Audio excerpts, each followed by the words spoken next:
Dear students, good morning to you all. Today, I am talking about packing efficiency in FCC. Face centred cubic lattice की packing efficiency क्या होती है? तो इसके लिए जो फेस सेंटर्ड क्यूबिक लैटिस है उसका डायग्राम देखें।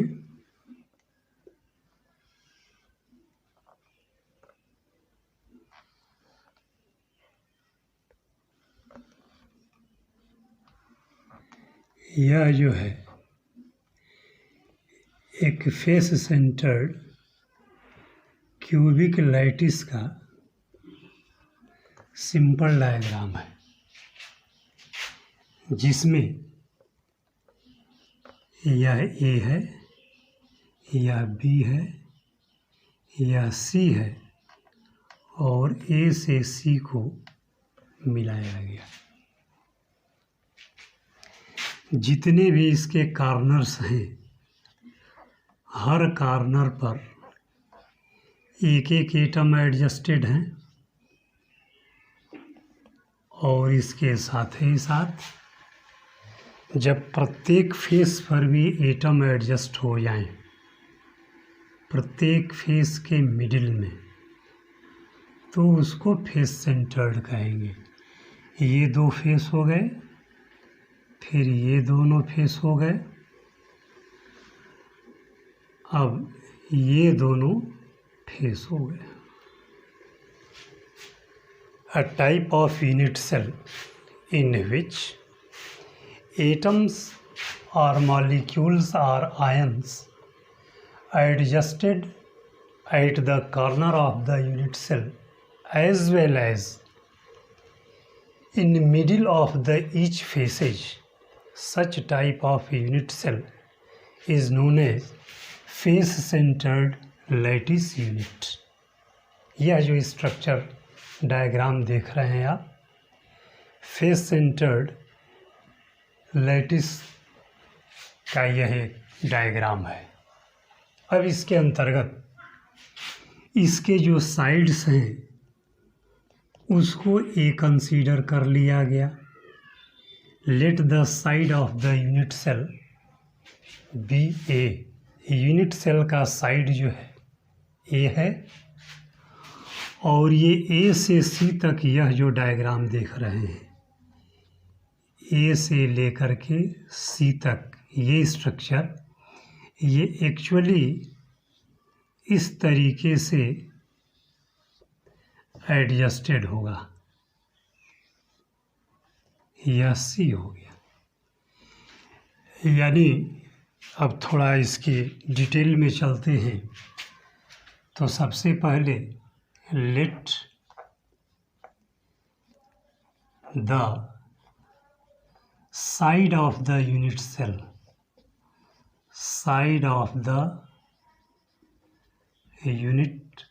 cell equal to A। यह मान लिया गया कि यूनिट सेल का साइड जो है A है और ये जो स्फीयर्स हैं, इन स्फीयर्स का रेडियस R है। Radius of the sphere equal to R। क्या कंसीडर किया गया? क्यूब का साइड ए है और जो स्फीयर्स हैं इसके अंतर्गत इन स्फीयर्स का रेडियस R है। तो इस डायग्राम के अनुसार देखें, ए से लेकर सी तक एक यह रेडियस है और इसमें दो रेडियस हो जाएंगे और यहाँ तक एक रेडियस, यानी टोटल रेडियस हो गया 4। यानी डायग्राम से हम लोग लिख सकते हैं ए इक्वल टू 4R लिख सकते हैं, ए इक्वल टू 4R। अब थोड़ा डायग्राम में देखें। From right angle triangle ABC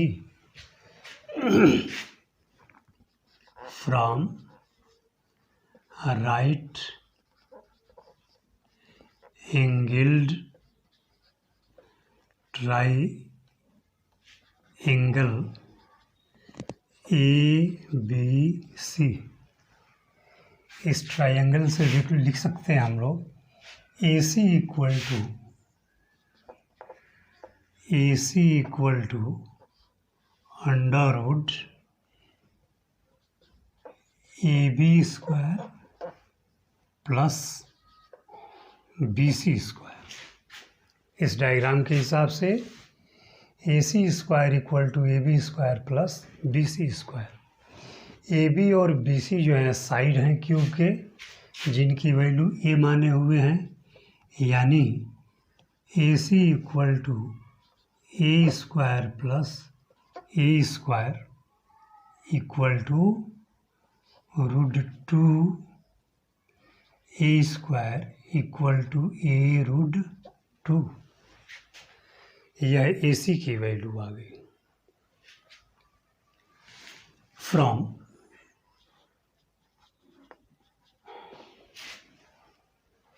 the relation, क्या है भाई रिलेशन? यहाँ AC की वैल्यू A रूट 2 आया है, A रूट 2, और यहाँ यही side A equal to 4R आया है, यानी A रूट 2 यह वैल्यू है किसके? AC के।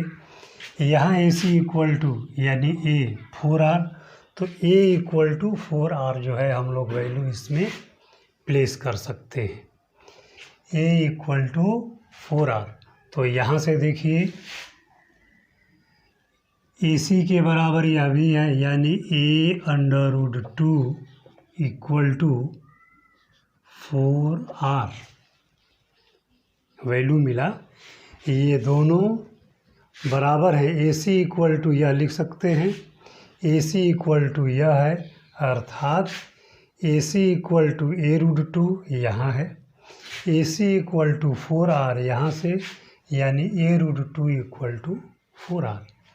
इससे हम लोग वैल्यू लिख सकते हैं, या A equal to 4R by root 2, ऊपर मल्टीप्लाई कर देंगे तो 4R रूट 2 बाय 2, यही वैल्यू हो जाएगा, यानी AC equal to A equal to 2 2 या 4, 2R रूट 2, A की वैल्यू आ गई। अब थोड़ा देखें हम लोग volume of the spheres, volume of the spheres, ध्यान से देखेंगे। यह जो है फेस सेंटर्ड लैटिस है, तो कॉर्नर से कंट्रीब्यूशन 1 हो जाएगा, contribution of atom through corner equal to 1। कैसे आएगा? 8 इंटू 1/8 इक्वल टू 1, और 6 फेसेज पर यह एटम है, तो फेस पर हाफ कंट्रीब्यूशन होता है, तो 6 फेस हैं और हाफ है, तो वहाँ से 3, यानी टोटल हो जाएगा 4। नंबर ऑफ एटम्स हो जाएंगे 4। Volume of the sphere equal to 4/3 R³ और टोटल स्फीयर 4 हैं, तो 4 से मल्टीप्लाई कर दिए, इक्वल टू 16 R³ बाय 3। यह स्फीयर का volume of the sphere equal to 4/3 pi R³, sorry pi जो है छूट गया है, पाई यहाँ कर दे रहे हैं, पाई R³। अब जो ये यूनिट सेल है, इसका वॉल्यूम क्या होगा? Volume of the unit cell, volume of the unit cell equal to a cube, cube का volume A cube equal to A की वैल्यू अगर प्लेस कर दें कहाँ से, यहाँ से 2r रूट 2 का टोटल क्यूब, यानी 2 या 4 2 या 8, ठीक है ना। 2 या 4 2 या 8 इंटू 2 रूट 2, इसका क्यूब करेंगे तो 8 into 2 root 2 equal to 16 root 2 R. यहाँ भी आर है, छूट रहा है, इसको सही करते हैं। Equal to 8r cube into 2 root 2 equal to, यानी A cube equal to 16r cube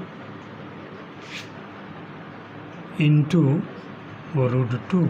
यह वैल्यू आ गया volume of the unit cell. Unit cell का वॉल्यूम इतना आ गया। अब पैकिंग एफिशिएंसी कैलकुलेट करेंगे, यानी packing efficiency equal to volume occupied by spheres, volume occupied by spheres into 100 divided by volume of the unit cell, volume of the unit cell। Volume occupied by sphere, sphere का volume कितना है 16 pi R cube by 3 into ये value आएगा 8r cube, यानी 16r cube into 16r cube, 16r cube into root 2, यहाँ into 100। ये formula है। Volume occupied by sphere तो 16 पाई आर क्यूब स्फीयर का वॉल्यूम है इंटू 100 डिवाइडेड बाय, इससे यह कैंसिल हो जाएगा और अब आएगा equal to 22/7 pi, R cube से R cube cancel into 100 divided by 3 root 2।